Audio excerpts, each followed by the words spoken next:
Bismillahirrahmanirrahim. Al-Fatihah. A'udzubillahi minasyaitonir rajim. Bismillahirrahmanirrahim.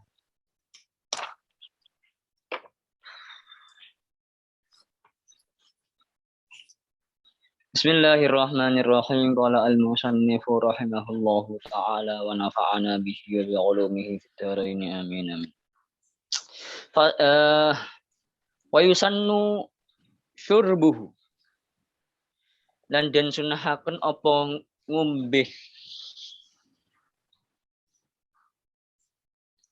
min fadli wudu'ihi, ngombe saking leluwehane banyu kang digawe wudu. Jadi kesunahan selanjutnya setelah membaca doa, setelah melakukan wudu adalah meminum air yang sudah digunakan untuk berwudu, sisa yang digunakan untuk berwudu. Kenapa? Apa dasar air yang sisa digunakan berwudu itu disunahkan untuk diminum? Li khabarin, karena li khabarin karena ada sebuah hadis. Hadisnya berbunyi inna fihi syifaan. Inna fihi setuhune iku tetep ing dalem wudu syifaan obat min kulli da'in bayane saking saben-saben penyakit. Yusannu den sunahaken apa rasyu izarihi, nyiprataken ing sarunge wong bihi kelawan banyu. Ai tegese intawahamat lamun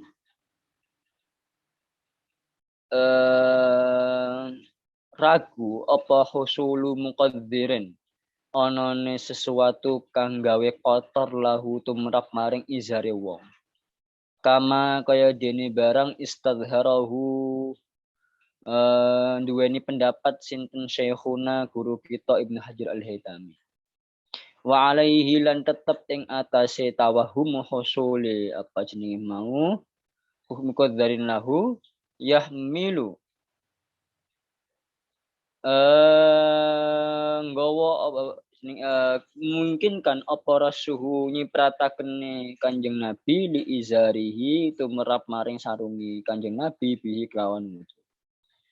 Kesunahan selanjutnya di dalam wudu adalah meminum sisa air yang kita gunakan untuk berwudu. Sisa air yang kita gunakan untuk berwudu. Wudu itu berarti air atau sisa air yang digunakan berwudu. Kenapa begitu? Karena memang ada hadis yang menyatakan yang berkata inna fihi syifaan min kulli da'i. Bahwasanya wudu itu atau sisa air wudu itu ternyata memiliki atau punya potensi menjadi obat terhadap segala macam penyakit. Makanya disunahkan untuk diminum. Setelah itu, setelah menjelaskan bahwa sisa air yang kita gunakan wudhu itu disunahkan untuk diminum karena bisa menjadi obat, kemudian disunahkan juga seseorang yang berwudhu itu untuk memercikkan air terhadap sarungnya. Kenapa demikian? Karena diragukan nantinya itu sarungnya terkena sesuatu yang membuat kotor. Karena adanya hal itu, maka disunahkanlah kemudian rasul izar. Warak'atani lan den sunahaken salat 2 rakaat ba'dal wudu'i ing dalam sakwise wudu. Ai tegese sekirane tun sabani dinisbataken apa rakaat ilaihi maring wudu urufan ing dalam uruf. Selanjutnya adalah kesunahan setelah melakukan memercikkan air terhadap sarung adalah salat 2 rakaat setelah wudu. Hal ini pernah dilakukan oleh Bilal bin Rabah. Di dalam I'anatul Talibin dijelaskan bahwa Nabi Muhammad Shallallahu Alaihi Wasallam telah melihat seorang Bilal bin Rabah sudah ada di surga. Kaget Nabi Muhammad, loh kok bisa sudah ada Bilal bin Rabah? Akhirnya turun atau akhirnya besoknya ketemu sama Bilal bin Rabah bertanya, kamu kok bisa masuk surga duluan? Bagaimana ceritanya? Oh iya, saya sudah ini punya kebiasaan Nabi. Apa? Sholat 2 rakaat setelah wudhu. Nah, atas dasar itu, percakapan itulah kemudian ada kesunahan untuk melaksanakan sholat sunnah 2 rakaat setelah wudhu. Fatafutani nuli ilang opo rakaatani bitul fasli krono dawane jarak. Urufan ing dalem uruf al aujuwi ing ngatasé pira-pira wajah. Wa inda ba'dihim lan tetep ing dalem sebagian para ulama bil i'radi kelawan i'rad. Mere. Wa ba'dihim lan ing dalem sandingi sebagian pira-pira ulama bijafafil a'dha'i kelawan garingi anggota tubuh. Wakila lan konon bil hadasi kelawan hadas. Nah, tapi ada batasan waktu di mana seseorang itu tidak lagi mendapatkan kesunahan untuk sholat ba'diyah wudhu. Kapan itu? Satu, menurut kaul yang muktamad adalah ketika jarak waktu antara wudhu dan sholat itu sudah panjang, sudah lama. Tentu ukuran lama itu tidak dibatasi oleh fikih karena terlalu teknis. Hal-hal seperti ini dikembalikan kepada sebuah kaidah al-adah muhakkamah. Kapan waktu itu dipandang dipandang sudah lama, ya berarti itu sudah dikategorikan sebagai tulul fasal yang sudah tidak bisa atau tidak mendapatkan kesunahan untuk melakukan sholat sunnah 2 rakaat. Tapi ada lagi sebagian ulama yang mengatakan bil i'rad saja itu sudah hilang. Bil i'rad saja sudah hilang. Ada yang mengatakan enggak, ukurannya biar pasti itu ya anggota tubuhnya sudah kering, itu sudah hilang kesunahan sholat sunnah 2 rakaat ba'diyah wudhu. Wa yaqra'u lan maca Quran sinten wong nadban kelawan sunnah fi ula rakaataihi ing dalem rakaat pertamane wong ba'dal fatihati ing dalem sakwise al-fatihah. Maca apa? Walau annahum idzalamu anfusahum ja'uka fastaghfirullaha wastaghfara lahumur rasul ila rahimah. Afisania tilan ing dalam rakaat kang kaping pindho maca wa may ya'mal su'an aw yadhlim nafsahu tsumma yastaghfirillah ila rahimah.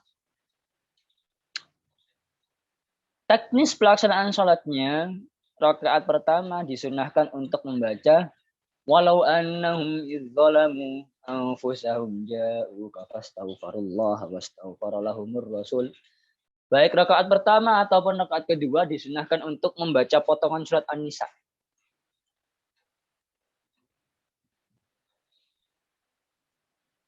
Tentu kalau misalkan ada keberatan di dalam membaca 2 surat itu, ya tentu bisa menggunakan surat-surat yang lain yang bisa dikuasai. Faidatun utawi iki ku faedah. Yahrumu haram apa at-tatahuru bersuci bil musabbili kelawan atau bil musabbali kelawan hal kang den siapaken lisyurbi maring ngombe. Wa kadzalan kaya mengkono-mengkono haram at-tatahur bil musabbal, haram juga bimain kelawan banyu jahula kang ora den kinawruhi apa haluhu kondisine banyu al aujuhi ing ngatasé pira-pira aujuh. Wa kadzalan kaya mengkono-mengkono haram apa hamlu syai'in gawa suwiji-wiji minal musabbali saking sesuatu kang disiapaken ila ghairi mahalihi tumeka maring liyane panggonane banyu utawa syekh. Nah, catatan dari Syekh Zainuddin mengatakan bahwa tidak diperbolehkan bersuci, wudhu ataupun apapun itu dengan menggunakan air yang sebenarnya disiapkan untuk minum. Begitu juga atau air yang sebenarnya tidak kita ketahui kondisinya. Kenapa begitu? Karena menjaga marwah seseorang. Melakukan ibadah itu tidak boleh dengan melakukan kezaliman. Kenapa kok air yang disiapkan untuk minum kok tidak boleh digunakan berwudhu? Karena memang dipersiapkan untuk konsumsi, bukan untuk penggunaan berwudhu.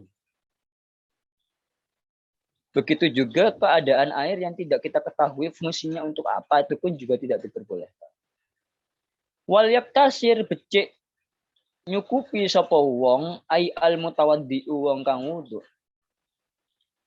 Hatman kelawan wajib ai wujuban kelawan wajib ala ghuslin ing atase mbasuh au mashin utawa ngusap wajibin kang wajib. Fala ya juzu tegese ora oleh apa tasdisun ngaping teluni wala ityanu iris sunani lan ora nekani sekabehane pira-pira sunnah lidiki waktin krana sempite waktu an idrakis sholati saking minawruhi salat kulliha seluruhi salat fihi ing dalem dzikil waqt kama kaya dene barang sarroha jelasakan bihi kelawan masinten al-Baghawi Imam Baghawi wa ghairuhu lan liyane Imam Baghawi wa taba'ahu atau wattabi'ahu meluhu ing Baghawi sinten al-mutaakhiruna ila ulama mutaakhirun. Kemudian setelah menjelaskan panjang lebar masuk teknis luar bahwa seseorang yang berwudu tidak diperbolehkan dengan alasan waktunya sudah mepet, orang itu tidak diperbolehkan untuk berwudu sesempurna mungkin. Dalam artian kesunahannya dikerjakan, seluruh kesunahan selain taslis dikerjakan tidak diperbolehkan. Kenapa begitu? Karena waktunya sudah mepet. Misalkan waktu asar itu sampai jam 5.30, waktunya sudah 5.54 misalkan. 5.44 baru sholat. Maka pada waktu 5.44 itu seseorang itu tidak diperbolehkan untuk wudhu sesempurna mungkin. Cukup diambil hal-hal yang wajib saja.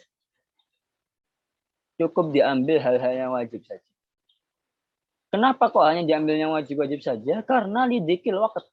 Keadaannya sudah tidak memungkinkan.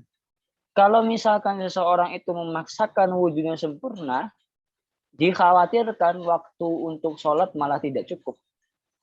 Padahal yang dikehendaki adalah sholat tepat di waktunya dengan dengan kompromi wudhunya tidak perlu dilakukan sesempurna mungkin, cukup diambil hal-hal yang wajib saja.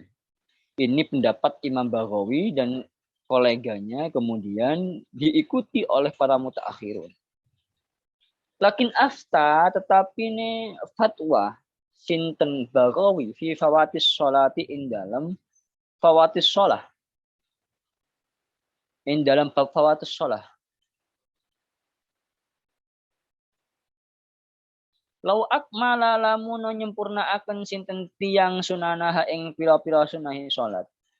Bi ayyatiha gambare yen nekani sapa wong ha ing sunanus shalah walau lam yudrik lamun ora najan to ora menangi sinten wong rakaatan ing sak rakaat. Tetapi kemudian menjadi aneh menurut sebagian orang. Loh, Imam Baghawi kok pendapatnya seperti ini padahal di dalam hal yang lain yaitu fi fawatis shalah seseorang itu tetap harus dilakukan atau harus dituntut untuk melakukan sholat itu sesempurna mungkin. Sampai sunnah-sunnahnya itu harus dibaca ataupun harus dilakukan sesempurna mungkin. Loh, sholat saja hal-hal yang sunnah harus dilakukan sebaik mungkin sampai-sampai meskipun satu rakaatnya tidak sampai jatuh di waktu sholat yang disediakan tidak bermasalah. Yang penting sholatnya harus dilakukan sesempurna mungkin. Lah kok wudhu hanya diambil yang wajib-wajib saja. Yang kesunahan-kesunahannya kok tidak perlu kok dihiraukan. Kok malah sholatnya harus yang sunnah-sunnahnya harus dilakukan secara sempurna. Ini gimana? Waqat yufarriqu. Terus teman-teman beda akan sinten Imam Al-Baghawi bi annahu ing setuhune kelakuan sumastaghala kemudian nyibukaken sapa wong bil maksudi kelawan maksud fakana kaya dene kama laumadda kaya dene barang laumadda lamun manjangaken sinten wong fil qiraati ing dalam qiraat. Jawaban dari saya Zainuddin enteng saja, ya beda dong. Karena yang kedua itu istighol bil maksud. Salat itu memang harus dikerjakan sempurna mungkin. Maka tidak bermasalah untuk meskipun toh nantinya waktunya yang disediakan ya cukup. Tapi kalau misalkan yang wudhu tadi, itu ghairul istighol bil maksud, makanya dituntut cepet-cepet. Harus dituntut cepet-cepet. Tapi kalau sholat sesempurna mungkin, waktunya habis nggak masalah. Kita dituntut untuk wudhu seperti tadi karena lidzikil waktu au qillati ma'in utawa banyu titik. Fi aisu gambare sekiranya layak fi ora cukup apa banyu illal fardhu kecuali atau illal fardhu kecuali kanggo fardhu tok.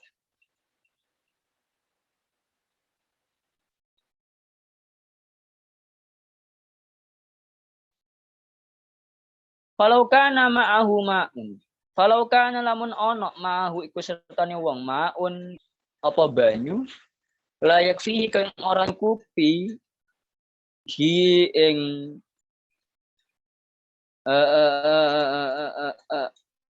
layak ing wudu ing wong litatim mati tuhrihi krana gawe nyempurnaaken sesucine wong insalla salamun ngaping teluni sapa wong au ata utawi nekani sapa wong as-sunana ing pira-pira sunnah awih taja utawa butuh sapa wong ilal fadili maring hal-hal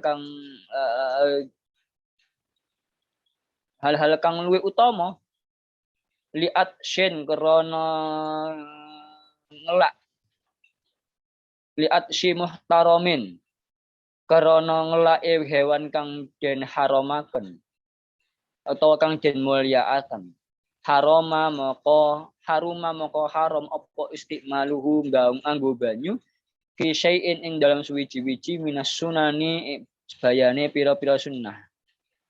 Wa kadzalan iku kaya mengkono-mengkono yuqalu den dawuhaken fil ghusli adus.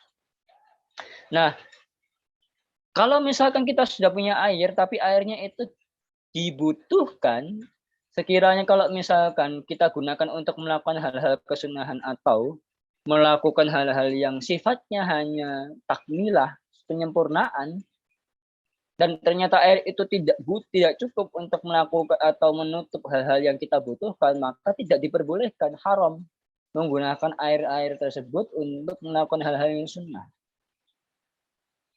Kita butuh airnya untuk nyuci misalkan, butuh untuk minum, butuh konsumsi, butuh untuk memberikan minum terhadap hewan peliharaan kita. Maka wudhunya tidak perlu sempurna-sempurna banget. Kenapa begitu? Karena ada yang membutuhkan. Justru kalau misalkan kita menggunakan air itu untuk hal-hal yang kita rasa itu sebenarnya kalau enggak ini enggak sempurna, kayak enggak srek, atau hal-hal yang sifatnya sunnah, maka itu berkebalikan dengan maqasidus syariah. dengan maqasidus syariah. Dan ini diharamkan. Wanadban dan sunnah. Dan nyukupi sapa mutawaddi nadban kelawan sunnah. Alal wajibi ing atase perkara kang wajib bitarkis sunani kelawan ninggal pira-pira sunnah li idraki jamaatin krana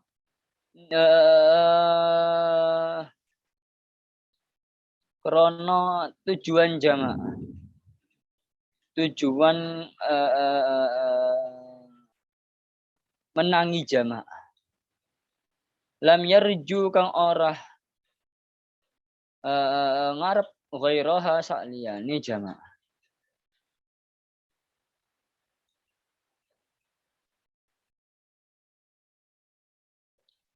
Begitu juga tadi itu ada hal yang diwajibkan, sekarang ada yang disunahkan. Ada kondisi kita disunahkan untuk tidak perlulah seseorang itu mendatangi kesunahan-kesunahan karena ada urusan, ada karena tujuannya ingin mendapatkan jamaah.